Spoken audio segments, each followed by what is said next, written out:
Nah, permasalahannya boleh tidak kita berpindah mazhab dalam masalah tersebut. Dalam kitab Bughyatul Mustarsyid disebutkan boleh kita mengambil satu pendapat di mazhab yang lain dengan catatan yang pertama harus dalam satu qadiyah, dalam satu masalah. Tidak boleh kita taufik mengambil yang enak-enak aja, nggak boleh.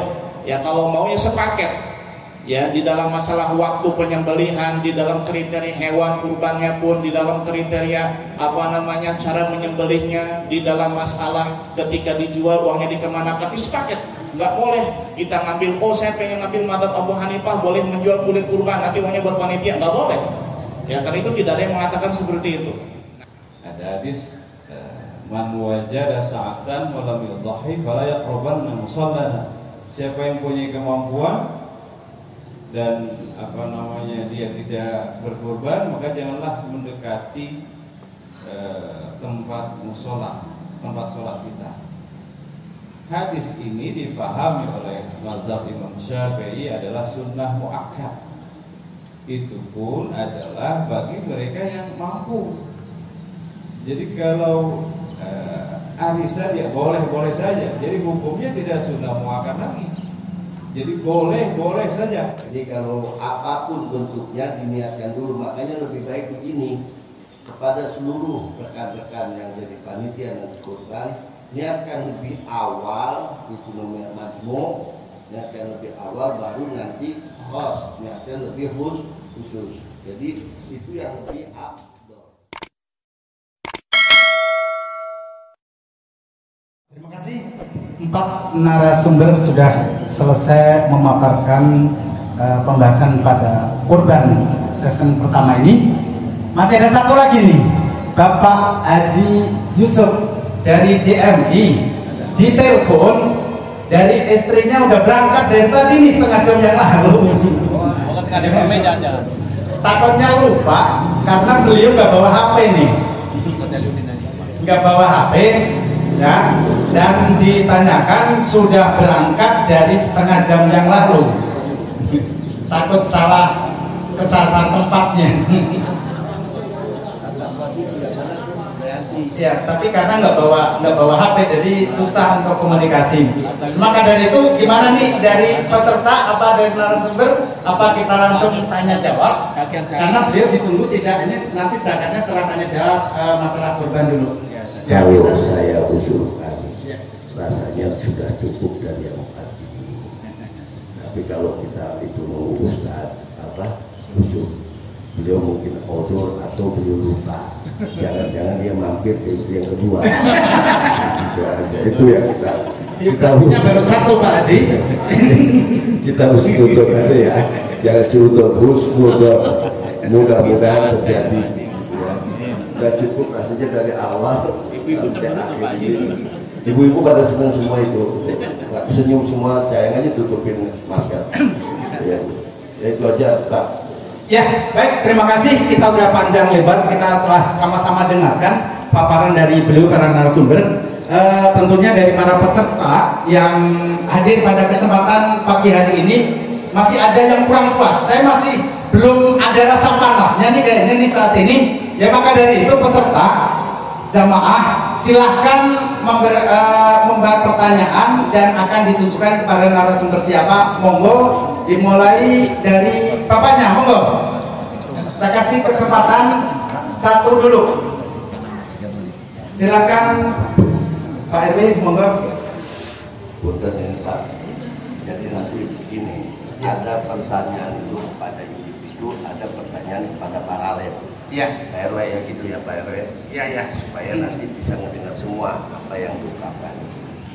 Ya punten Pak RW, lanjut. Baik, terima kasih. Sehubungan saya sebagai wakil dari pengurus di Taman Cikande, jadi memang selama ini selalu polemik masalah pembagian, Pak. Jadi saya mengacu kepada lingkungan.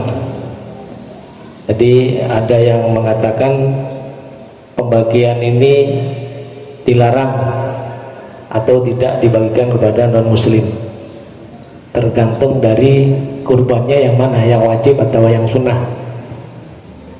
Kalau yang sunnah berarti bisa dibagikan non muslim Pak ya.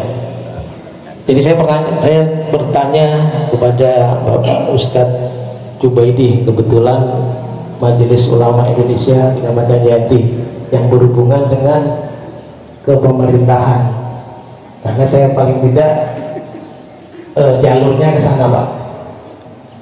Jadi mohon penjelasan untuk pembagian supaya lingkungan kita ini aman, karena selalu timbul masalah.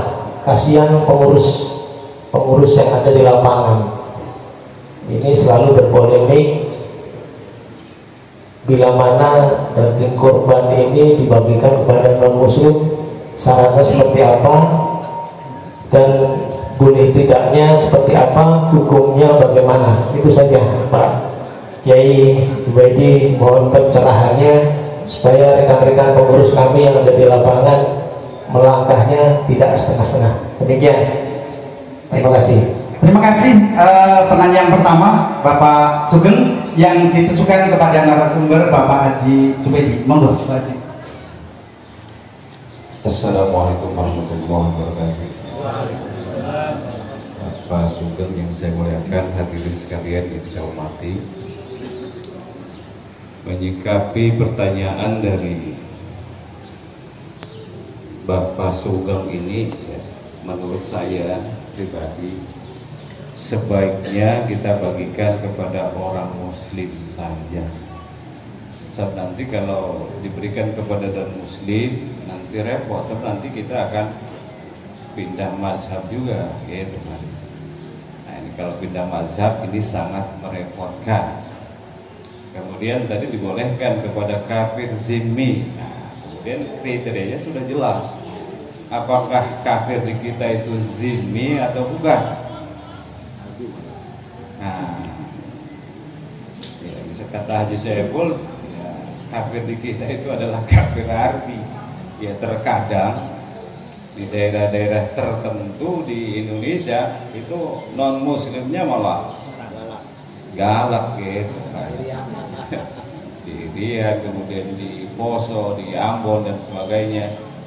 Ya menurut saya biarkanlah untuk zakat fitrah atau zakat kemudian kurban itu hanya untuk muslim saja.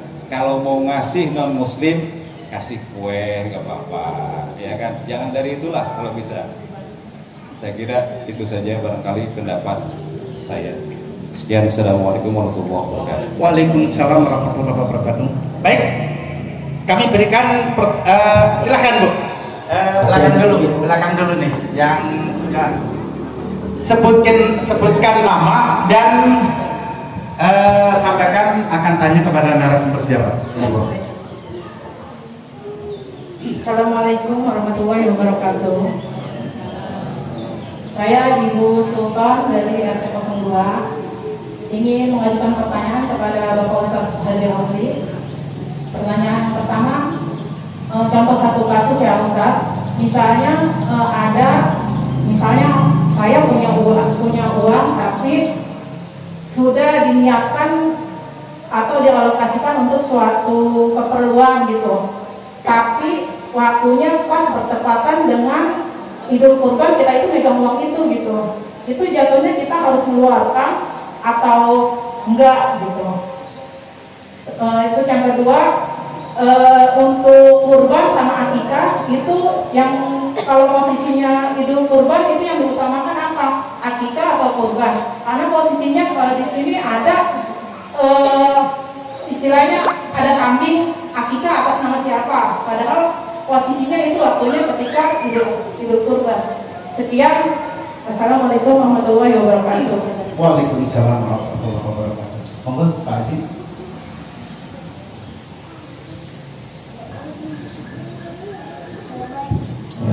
Langsung saja ya, kita perlu salam lagi ya. Yang pertama masalah tadi sudah dijelaskan. Jawaban dari saya dengan referensi yang insya Allah akurat ya, Ushul Karim dan kitab fikih yang lainnya. Jika uang yang dikumpulkan itu semenjak awal tahun atau bulan-bulan yang sebelumnya untuk melunasi hutang. Ketika di hari raya Idul Kurban, maka hendaklah uang itu dipakai buat bayar hutang.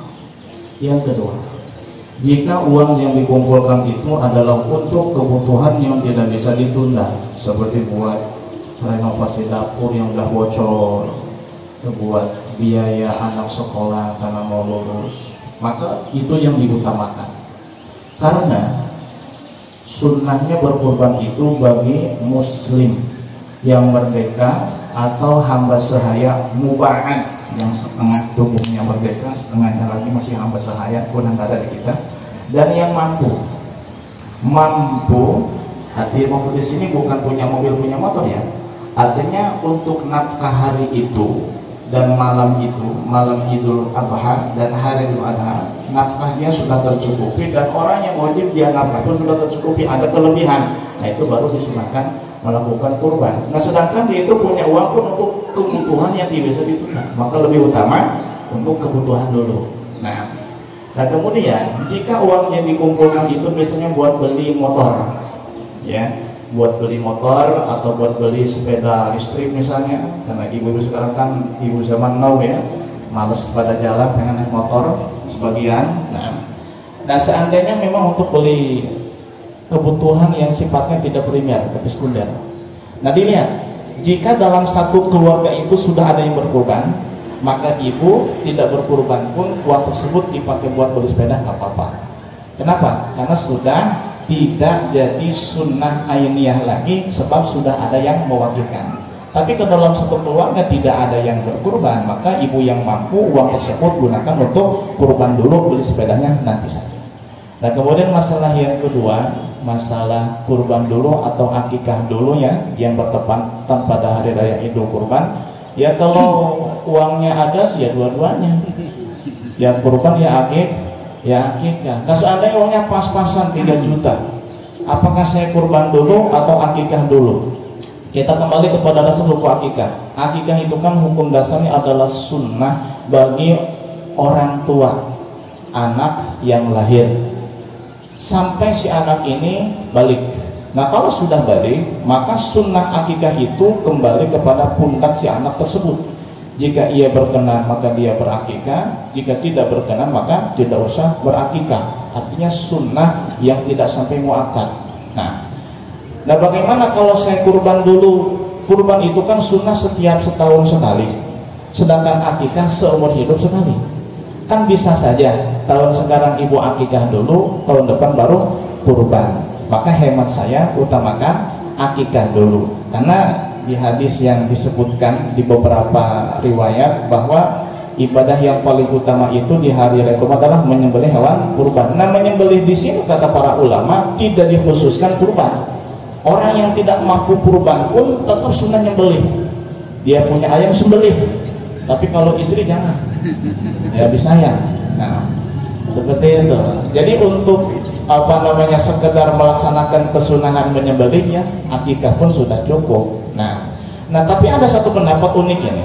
Ini pendapat ya dalam kitab Muqaddimah Hadramiyah disebutkan bahwa ini pendapat boleh kita ambil tapi dengan taklid ya kepada Imam Ar-Romli, namanya sama dengan saya, Syekh Syamsuddin Ar-Romli. Beliau mengatakan 1 ekor kambing itu boleh diniatkan 2, ya kurban ya akikah.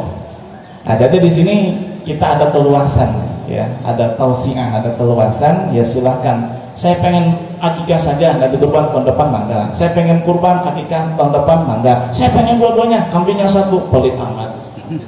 Tapi nggak apa-apa, ngikutin pendapat Imam Syamsuddin Ar-Romli ya. Itu jawaban dari saya, semoga bermanfaat. Wallahu a'lam bishawab. Terima kasih jawaban dari Bapak Haji Romli.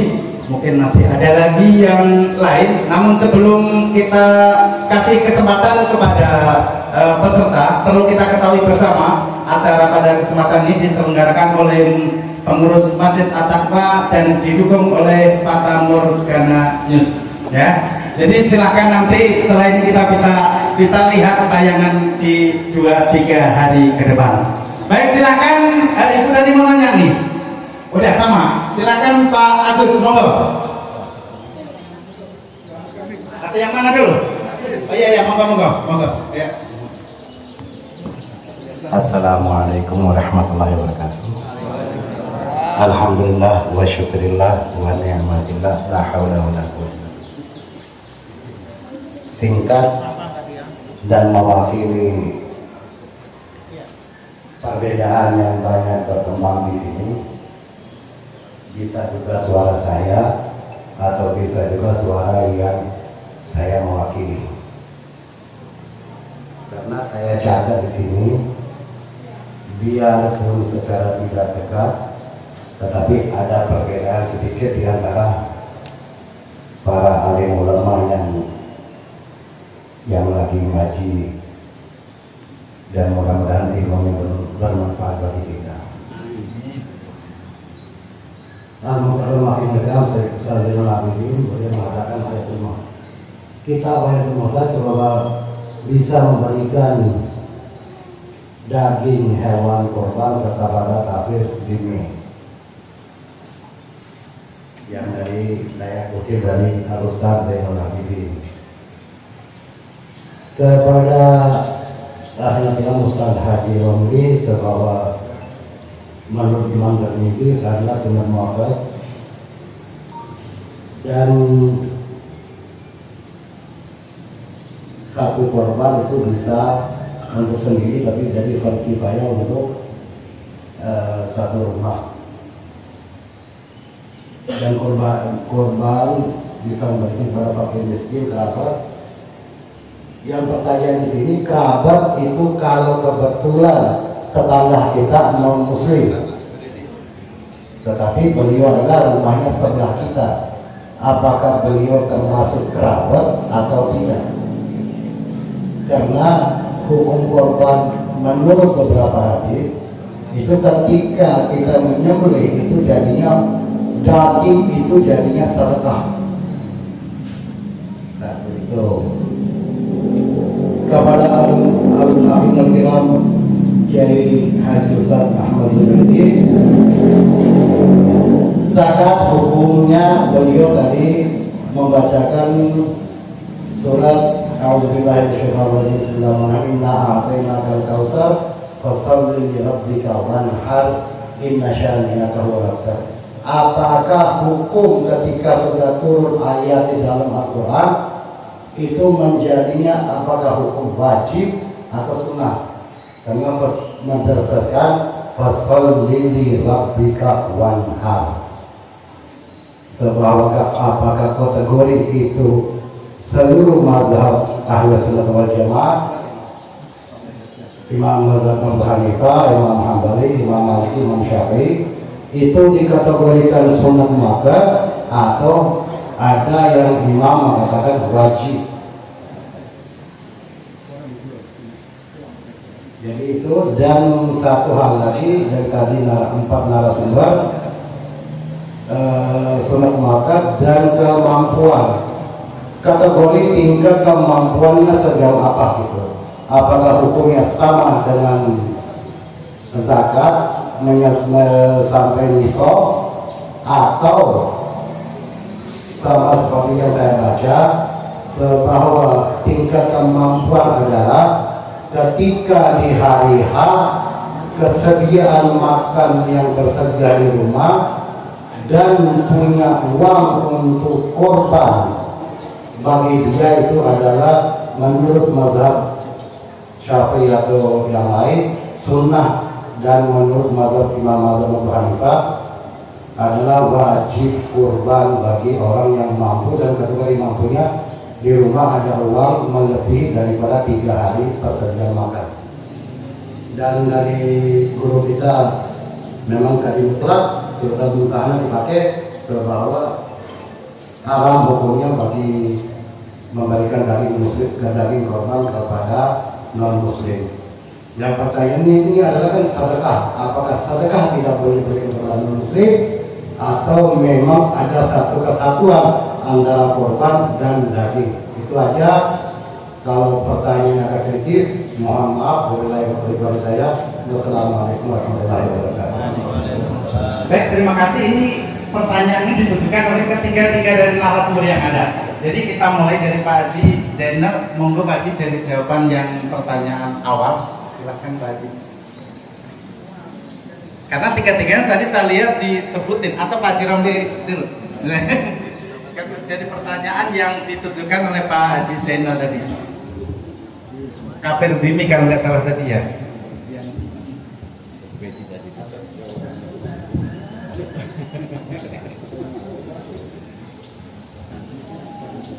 Assalamualaikum warahmatullahi wabarakatuh. Ini pertanyaannya cukup banyak ini. Cuman yang saya dengar, saya karena pernah membaca fasholli li rabbika wanhar, maka sholatlah dan berkurbanlah.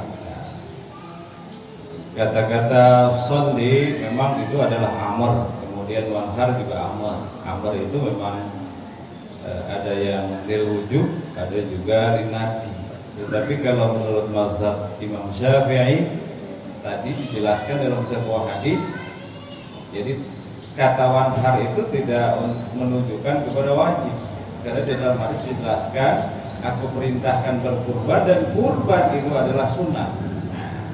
Oleh karena itu maka hukumnya adalah sunnah muakkadah, didukung oleh beberapa hadis. Man wajada sa'atan walam yutahi fala yaqrabanna musalla. Barang siapa yang mempunyai kemampuan tidak berkorban, maka jangan mendekati musola kami.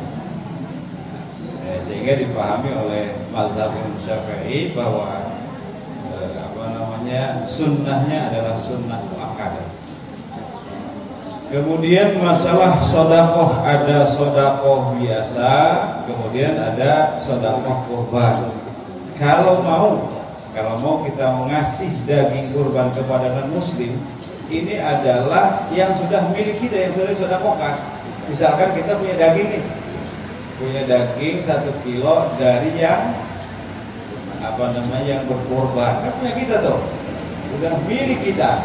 Nah nanti ajak tuh tetangga yang non muslim, ajak makan kita bersama.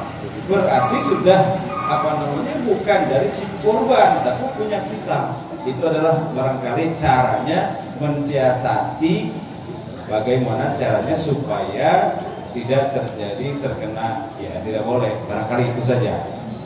Itu secara logika aja gitu kan, logika berpikir saya seperti itu. Bolehlah kalau gitu ya, kan kita udah kita tuh udah diserahkan, udah dibagikan. Oh kita masa kita dapetin kurban tetangga non muslim nggak makan, udahlah kita ajak nyantai aja nggak apa-apa. Itu punya kita, bukan punya si kurban. Ya kan punya panitia. Barangkali itulah jawaban dari saya. Assalamualaikum warahmatullahi wabarakatuh. Untuk Pak Haji Zainal. Ini yang tanya mana soalnya?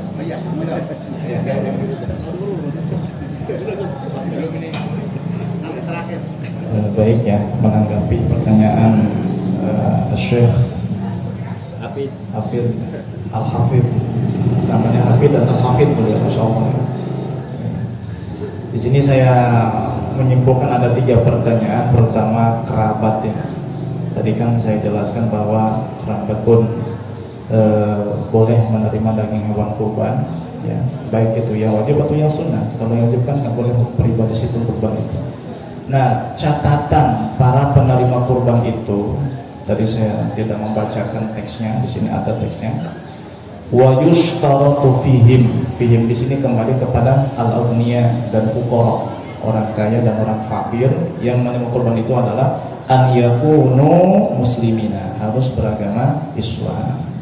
Dan bagaimana fakir dan orang kaya, yang tadi sih yang tidak fakir ya, bukan yang punya fasilitas segala macam, apakah di dalam mengolah hewan kurban atau daging kurban itu semaunya karena sudah jadi milik dia, atau ada batasan tertentu? Ternyata setelah saya telaah, mohon maaf ya, ada perbedaan antara fakir dengan ghani, orang fakir dan orang yang mampu. di dalam mengelola kurban yang telah ia terima dari si pengkurban atau dari panitia. Pertama, bagi fakir. Nah, fakir ini ya, ketika sudah menerima hewan kurban, dagingnya atau apanya, dia bebas mentasarrufkan, dia bebas mengelola, dan itu untuk apa saja. Untuk dia hadiahkan lagi, untuk dia sedekahkan lagi, bahkan untuk ia jual pun nggak apa-apa.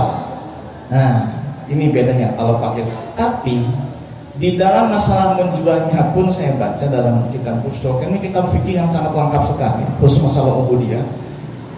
Dikatakan wa yushtaratu an yakuna musliman. Tetap yang membelinya pun harus orang Islam. Nah, bagaimana kalau orang kaya, orang yang mampu? Apakah sama seperti orang fakir di dalam mengolah daging kurban? Tidak. Orang mampu atau orang kaya di dalam mengelola kurban itu sendiri, dia tidak boleh seenaknya mengelola daging kurban tersebut. Ya, yang boleh ia lakukan yang pertama adalah al-ukul, ia makan sendiri. Yang kedua adalah al-ihda, ia hadiahkan lagi. Yang ketiga adalah at-tasadduk, dia sedekahkan kepada yang lain, baik yang miskin atau yang mampu. Tapi dengan catatan wa yushtaratu an yakuna musliman. Memang ketat sekali di sini, harus beragama Islam. Ketika mau disedekahkan pun kepada orang yang beragama Islam. Kenapa? Karena memang ini aturannya seperti itu. Empat mazhab mengatakan seperti itu, ya. Jadi apa yang saya baca ya uraiannya seperti itu. Jadi ketika menjual lagi pun bagi si fakir itu harus kepada muslim. Ketika orang yang mampu pun ketika ingin memberikannya kepada orang muslim lagi, tidak boleh kepada non-Islam. Nah, mungkin salah satu yang mengganjal di dalam hati kita ada perasaan gak enak ya, tetangga. Padahal nih kalau kita kembalikan kepada diri kita, seandainya orang kafir dia punya acara sembelihan apa gitu, apakah kita berharap daging dari mereka? Sama sekali tidak. Mereka pun wallahu alam ya, saya bukan suudzon, mungkin jijik menerima daging kurban. Kenapa? Sembelihan orang Islam beda akidah dengan saya. Wallahu alam, saya nggak tahu. Kemungkinan saya dalam hati seperti itu. Ya, yang namanya makan itu kan luar biasa, apalagi sembelihan itu kan. Kita sadar yang orang Islam menerima sembelihan orang non Islam, kan gimana ya? Mereka pun sama, apalagi yang mereka yang taat ibadah. Setiap hari minggu ke gereja taat ibadah, di rumahnya dia ibadah juga, mungkin sama. Saya nggak harapin, tapi kalau dikasih perasaan nggak enak mungkin muncul dari hati kita saja.